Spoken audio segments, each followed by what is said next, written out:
In this video we're going to be having a look at the Ezviz outdoor battery camera, the BC1C. Make sure you stick around, and if you like what you see, hit that subscribe button below and keep an eye out for more videos.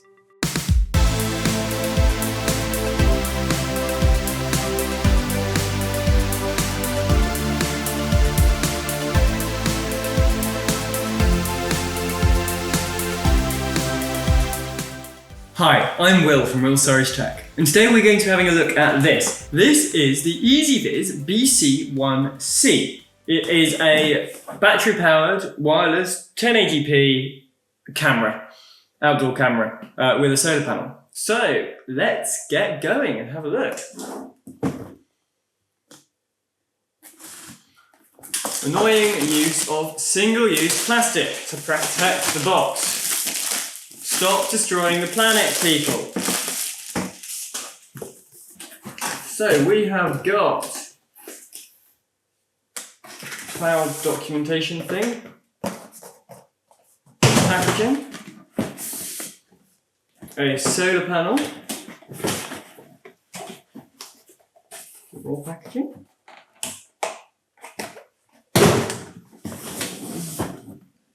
a camera,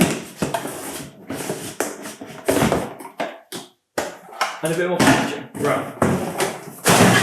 That was a very big box for these two small things. So let's start with the solar panel because it's probably more boring. Okay, in here we have got more packaging. Ooh, he's a big boy. Look at the size of that solar panel. I'll pretty much power the house. Fantastic.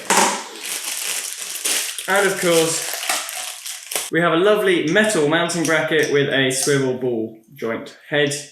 Feels reasonably sturdy. And it comes with some screws as well. Ezviz. Ooh, Apple style box. I love it. So in this box, we have got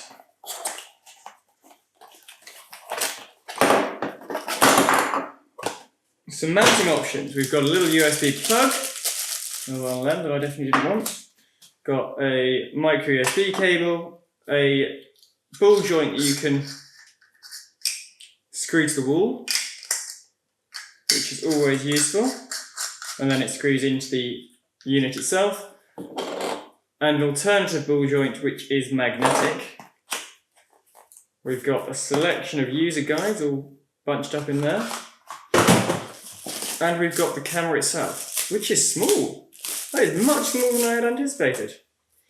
So this is the other mounting. It just snaps onto the back and then is nice and easy to angle around. All the other one screws onto the back. So you can angle it with the ball joint. Okay, on the front, we've got big PIR as expected. A couple of colour LED lights. And a status light by the looks of things. Got a reset button on the bottom and the micro USB port on the bottom. So, the features of this camera. Well, so in terms of connectivity, it's 2.4 GHz Wi-Fi. The camera itself is 1080p, so 2.1 megapixels. It's got a battery built in, so it's battery powered, or you can plug in either mains or a solar power to give it, proper long-lasting power. It's got person detection through PIR and built-in AI. It's got 32 gigabytes of built-in storage but no SD card slot, IP66 rated, two-way audio, and IR night vision or spotlight night vision. So to set this camera up, okay, so I've already used this app with my C3N, but that was a while ago, so the app's had a bit of a facelift. Right, to add a new camera, we are wanting a camera. We are wanting to scan the QR code on the back of the camera, and it knows the right one. Device is powered on. Should probably do that. Device powered on. Welcome to Ezviz. Right. Power on the device and wait until it completely starts up. So waiting for a flashing blue indicator. There we go, flashing blue. Sorted.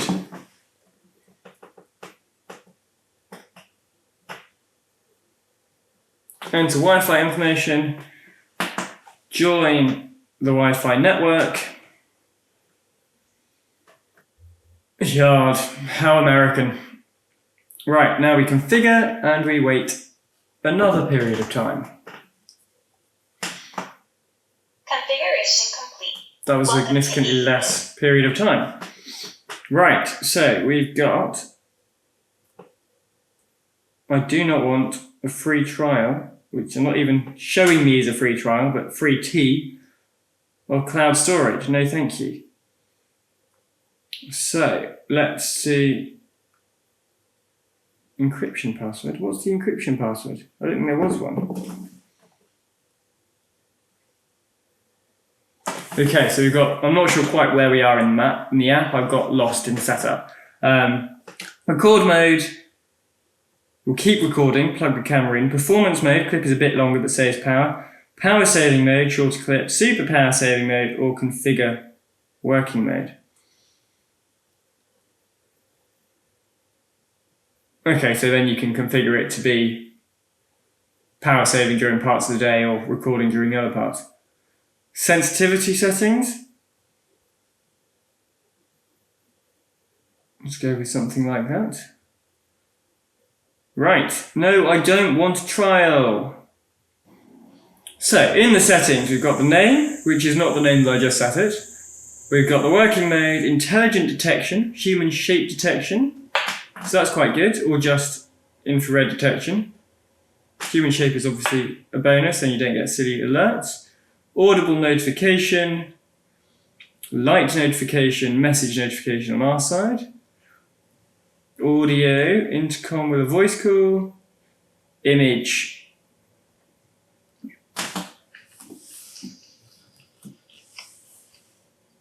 So, let's mute that. Original,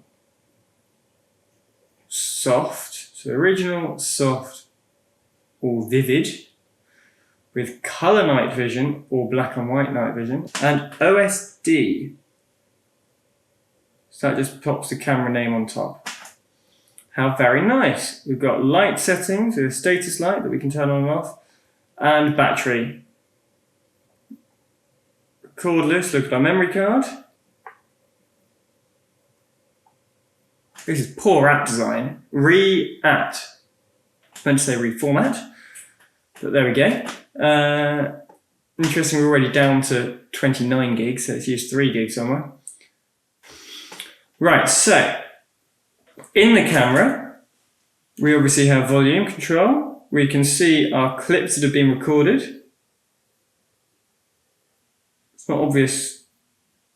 There are no GIFs or anything to go with the recordings, which is a shame. But it's recording for a reasonable length of time, 30-second recordings there. What else have we got?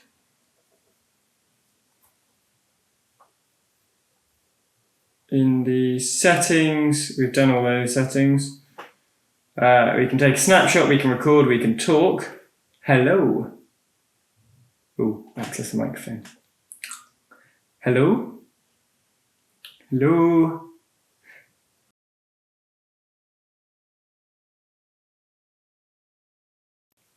She's checked. The device connection is unstable. That's a good start, isn't it?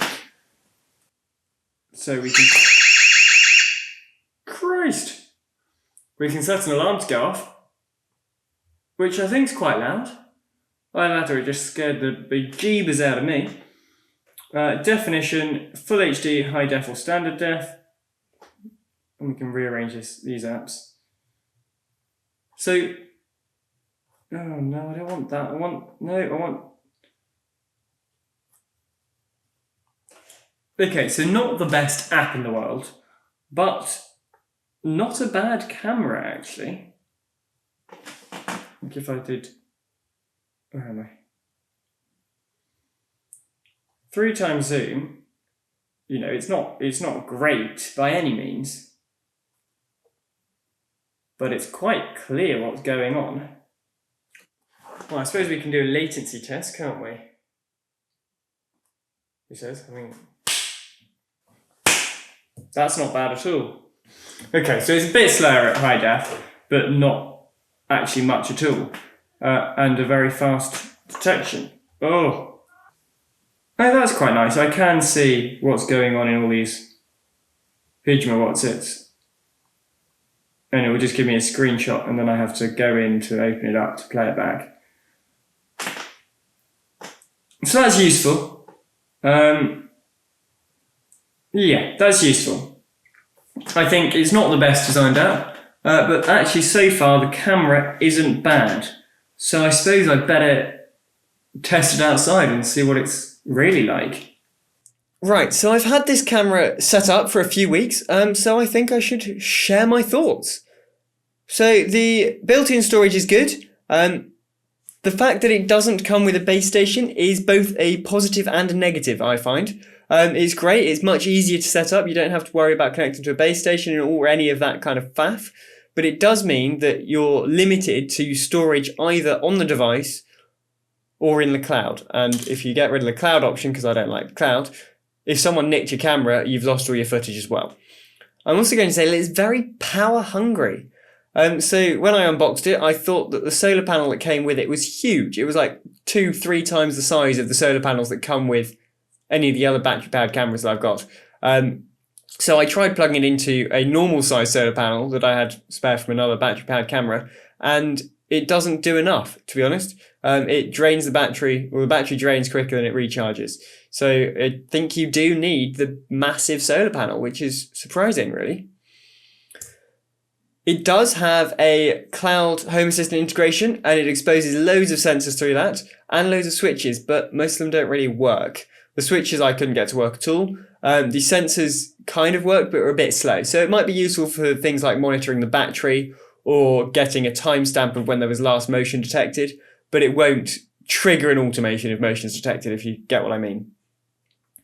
The image quality isn't bad on it. It is only 1080p, so it doesn't compare to the 2K rear link camera that I've got sitting right next to it, which is a shame, but it is what it is, I suppose. It is, it is a 1080p camera, so if you're going for that, then it's good. If you want more, then get more. Other things to note is the app itself isn't brilliant. It's a cheap app is what I would say. It does what it's meant to. It's got all the functionality it needs, but it's not easy to navigate. It's not easy to find. If you wanted to download a recording off the camera onto your phone, for example, you've got to play back that recording and press the record button, and then it will record the recording and then save it to your phone. You can't just download it, which is baffling. So other than that, it is a good little camera. It's a very pretty design. It's black, which is unusual. It's got a good weight to it. It looks good. The image isn't bad. It's reliable at notifications, as reliable as it can be, given it's battery powered. So it does take a second or so to wake up once it's detected motion, but that's expected. So there's nothing hugely wrong with it, but I do feel like there are better cameras out there, such as the Argus 3 Pro from Rearlink, which is the same price and has more features built in, unfortunately, and is a better image quality. Now, what this camera can do, which I haven't seen on any other battery-powered outdoor cameras, is the ability to continuously record if you're plugged in, which is brilliant. As I said, I probably can't do it with the small solar panel. I think it needs plugging into mains. Admittedly, continuous recording doesn't give you a huge amount of time with only 32 gig, but it's a nice feature that is on this camera, and it's just that extra little bit of customizability that they're giving the user, which is great. So there we go, the Ezviz BC1C, unboxed and reviewed. Make sure you hit that subscribe button below and click the bell icon to find out more about my smart tech and how you can build yourself the ultimate smart home.